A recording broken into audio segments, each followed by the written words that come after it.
Fall to the floor.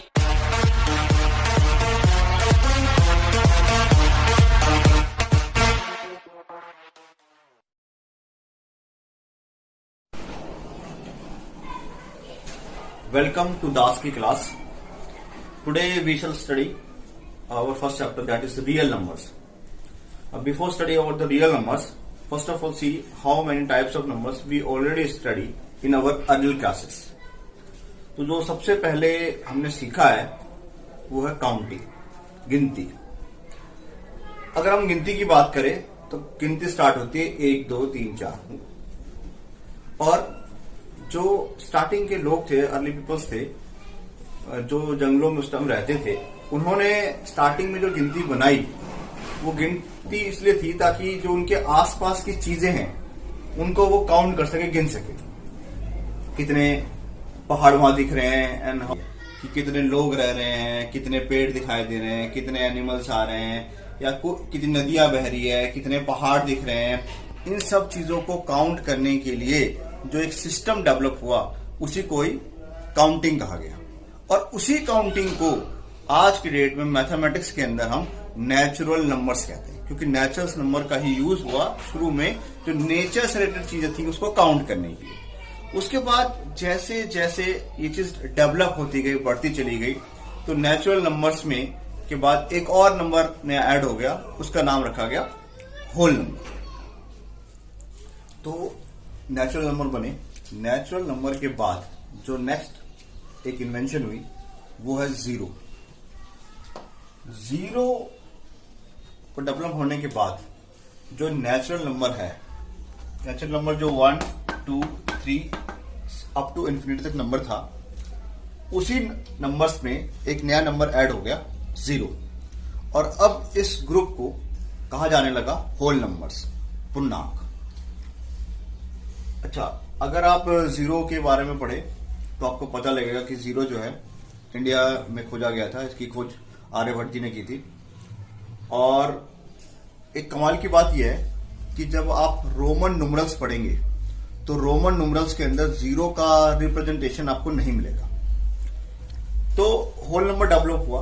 जब whole number develop हो गया, इस होल नंबर से ही हमारे पास तरह तरह के नंबर डेवलप हो गए. जैसे सबसे पहले even number.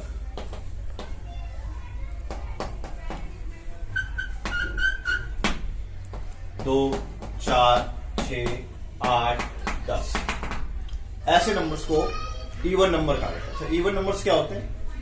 Any numbers which are divisible by 2, या जो 2 के मल्टीपल है 2, वो सारे इवन नंबर्स होते हैं. नेक्स्ट टाइप के जो नंबर डेवलप हुए वो था ओड नंबर.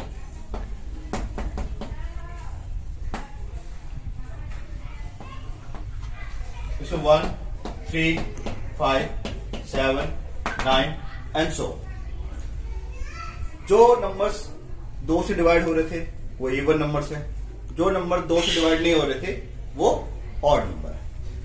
इसके अलावा और जो नंबर बने, नेक्स्ट जो नंबर है वो है प्राइम नंबर्स, अभाज्य संख्या.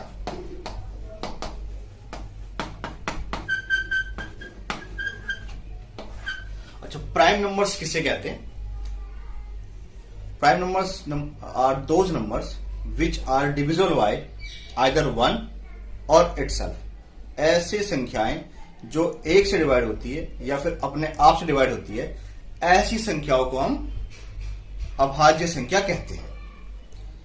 जैसे 2 3 5 7 11 13. ये ऐसे संख्याएं, ऐसे नंबर्स हैं जो या तो 1 से डिवाइड होती है या फिर अपने आप से डिवाइड होती है. ऐसी संख्याओं को प्राइम नंबर्स या अभाज्य संख्या कहा गया. इसके बाद अगर मान लेते कोई संख्या है जो 1 और अपने आप से डिवाइड ना हो, जैसे फॉर एग्जांपल मैंने ले लिया 6.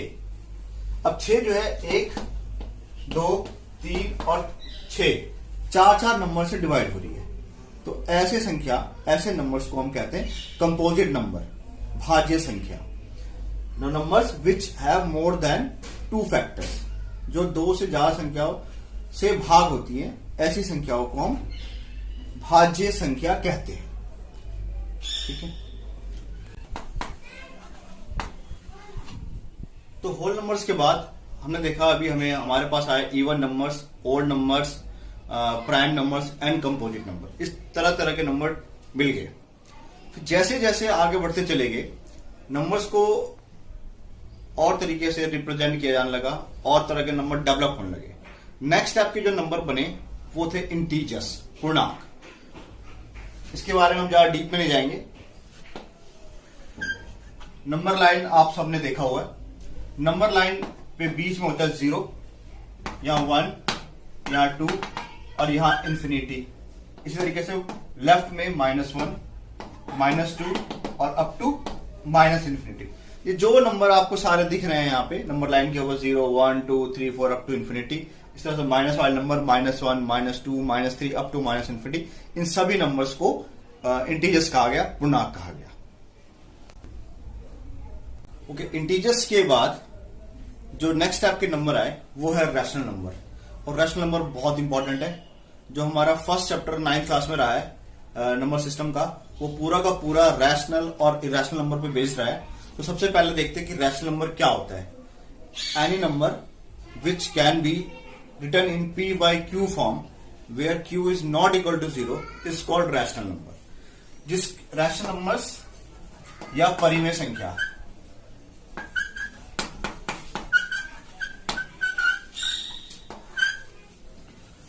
जिसको P अपॉन Q की फॉर्म में लिखते हैं और Q is not equal to 0 होता है।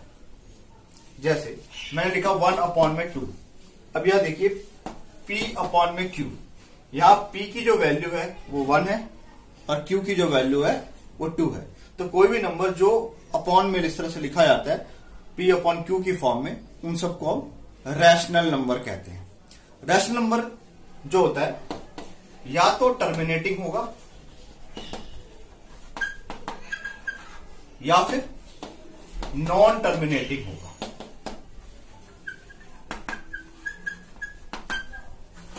इसका क्या मतलब? टर्मिनेटिंग का मतलब है अगर मैं इसको इससे डिवाइड करूं, ऊपर वाला पार्ट फर्स्ट फ्रैक्शन जो यहां हमारा इंटीजर है 1 और सेकंड इंटीजर हमारा 2 है, अगर मैं इसको इससे डिवाइड करूं तो ये खत्म हो जाएगा, 0.5 हमारा आंसर आ जाएगा। ठीक, हमारा डिवीजन खत्म हो गया। रैशनल नंबर के बाद जो नेक्स्ट टाइप के नंबर है वो है इर्रेशनल नंबर, अपरिमेय संख्या।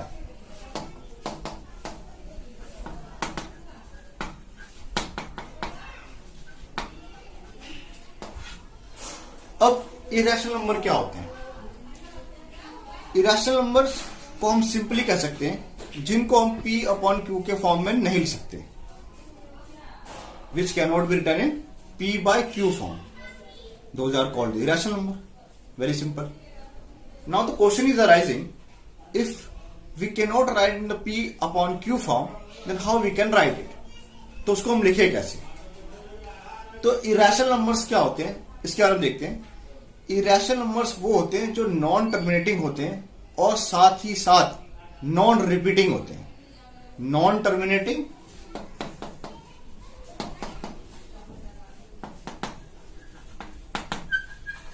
एंड नॉन रिपीटिंग, ऐसे नंबर्स को हम इरेशनल नंबर कहते हैं। जितने भी रूट वाले नंबर आपने पढ़े हैं, √2, √3, √5, ये सब के सब इरेशनल नंबर है। इसके अलावा इसको थोड़ा देख लेते हैं एक बार। जैसे मैंने √2 ले लिया, √2 की जो वैल्यू होती है वो 1.4142 इस तरीके से चलती रहती है। ठीक है, ये आपको पता है, ये आपने क्लास 8th में पढ़ा हुआ है। जैसे 2 यहां लिया, इसकी एक बार देख लेते कैसे निकालते हैं। 1 1 जा 1, इन दोनों को ऐड करो,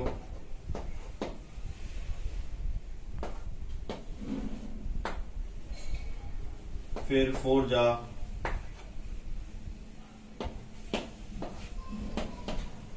इन दोनों का 24 + 4 28, फिर 1 जा,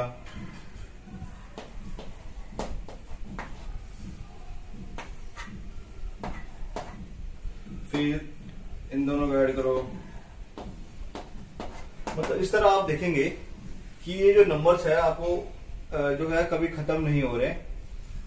तो 1.4, 1, 4, 2, 1, 3, 5, 6 ये इस तरह ये आपको बहुत बड़ा नंबर मिलते जाएगा, चलते जाएगा। तो आप क्या देख रहे हैं कि ये जो नंबर आ रहा है ये ना तो खत्म हो रहे हैं और ना ही रिपीट हो रहे हैं, यानी कि नॉन टर्मिनेटिंग है और नॉन रिपीटिंग है, यानी कि इसमें कोई आपको पैटर्न दिख रहा है। पहली बार में 1 4 आया, फिर 1 आ गया, फिर 4 आ गया, फिर 2 आ गया, फिर 5 आ जाए, फिर 2 आ जाए, फिर 3 आ जाए, कोई पैटर्न नहीं है, यानी कि नॉन रिकरिंग है ये। ठीक है, इसी चीज को जो है हम इरेशनल नंबर्स के अंदर देखते हैं। अच्छा, तो अब एक और एग्जांपल लेते हैं, पाई। तो अब हम बात करते हैं पाई की। ये पाई क्या है? पाई हम सबने पढ़ा हुआ है। पाई एक्चुअली में पाई क्या है कि कोई भी सर्कल है, आप एक सर्कल ड्रॉ कीजिए और उस सर्कल में का जो रेडियस है और उसका डबल डायमीटर होता है। तो जब भी आप एक सर्कल के सरकमफ्रेंस, इसको सरकमफ्रेंस कहते हैं, इस सरकमफ्रेंस को उसके डायमीटर से डिवाइड करेंगे तो आपको एक कांस्टेंट वैल्यू मिलेगी हर बार। कितना बड़ा सर्कल बनाइए उसके डायमीटर से डिवाइड कीजिए, हर बार एक कांस्टेंट वैल्यू मिलेगी। इसी चीज को रिप्रेजेंट करने के लिए हम पाई का यूज करते हैं। और पाई एक ग्रीक लेटर है, ये ग्रीक लेटर का एक लेटर है जिसका यूज करके हम पाई को रिप्रेजेंट करते हैं। तो अब एक्चुअली पाई क्या है? जो हम पाई पढ़ते हैं, हम पाई पढ़ते हैं पाई इक्वल टू 22 अपॉन में 7, या फिर हम पढ़ते हैं 3.14। ठीक है, ये हम पाई पढ़ते हैं। लेकिन अगर आप इस चीज को डिवाइड करेंगे तो आपको बहुत बड़ा सा नंबर मिलेगा। जब भी किसी सर्कल के सरकमफ्रेंस को उसके डायमीटर से डिवाइड करेंगे तो आपको बहुत बड़ा नंबर मिलेगा, जैसे 3.14159265 और भी सही बड़ा आपको नंबर मिलेगा। तो जब आप इसको से डिवाइड करेंगे, इसके सरकमफ्रेंस को इसके डायमीटर से डिवाइड करेंगे तो आपको एक बहुत बड़ा सा नंबर मिलेगा। और अगर आपको ये बहुत बड़ा सा नंबर मिल रहा है जो कि नॉन टर्मिनेटिंग और नॉन रिपीटिंग है, तो इसका मतलब क्या है कि पाई एक इरेशनल नंबर है। लेकिन हमने पढ़ा है पाई इक्वल टू 22/7, या फिर हम पाई यूज करते 3.14। अब देखते हैं, अगर मैं पाई इक्वल टू 22/7 लिखूं, जो कि हम यूज करते हैं अपने सवालों में, और मैं पूछूं कि क्या है, तो आप में से बोलेंगे बहुत से बच्चे, सर ये 22/7 है तो ये रैशनल नंबर है। बिल्कुल ठीक, हम कह सकते हैं ये P/Q के फॉर्म में है, इसलिए ये रैशनल नंबर है, क्योंकि ये P है और ये Q है। लेकिन अगर मैं इसको इससे डिवाइड कर दूं तो क्या होता है, इसको जरा ध्यान से देखो।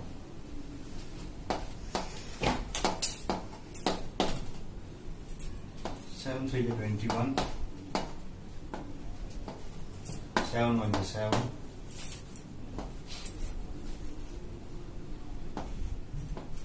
28, 7 2 14, 7 8 56, 7 5 35, 7 7 39, 49। अब देखिए ध्यान से, डिवाइड करते करते हमारे पास रिमाइंडर क्या आया? 1। और जब हमने यहां डिवाइड किया था तो रिमाइंडर क्या आया था? 1। सेम आ गया। अब आप 0 लगाएंगे तो 7 बन जा 7, फिर 7 4 जा 28, यानी कि 1 के बाद 4 आया। अगर आप इसको फिर से डिवाइड करेंगे फर्दर तो 7 2 जा 14, फिर 7 8 जा 56। तो आप क्या देख रहे हैं यहां पे कि 1 4 2 8 5 7 आने के बाद फिर से 1 4 2 8 फिर 5 आएगा, फिर 7 आएगा और ये नंबर रिपीट होने शुरू हो रहे हैं। ठीक है, जबकि इरेशनल नंबर क्या होते हैं? Non terminating, non repeating. आप जब डिवाइड करोगे सर्कल के सरकमफ्रेंस को उसके डायमीटर से, तो आपको नॉन टर्मिनेटिंग, नॉन रिपीटिंग बहुत बड़ा मिलियन, ट्रिलियंस, इन्फिनाइट इतना बड़ा नंबर मिलेगा। लेकिन यहां क्या होगा? यहां तो 1 2 3 4 5 6 सिर्फ 6 डिजिट के बाद ही नंबर रिपीट हो गए। तो 22/7 जिसको हम पाई के इक्वल रखते हैं, इरेशनल नंबर है क्या? तो जवाब क्या होगा? हां या ना। एक्चुअल में 22/7 जब आप डिवाइड करते हो 3.14 आता है, और जब पाई की वैल्यू की बात करते हैं हम, तो हमारा आंसर 3.141592 इस तरीके से आता है। तो 3 मिल रहा है, 1 मिल रहा है, 4 मिल रहा है, लेकिन यहां 1 है और यहां पे 2 है। It means 22/7 is the approximate value of pi which is used to our day to day life calculation। इस कैलकुलेशन के लिए हम अपने डे टू डे लाइफ में जो प्रॉब्लम्स है उसको कैलकुलेशन को सॉल्व करने के लिए ही यूज करते हैं।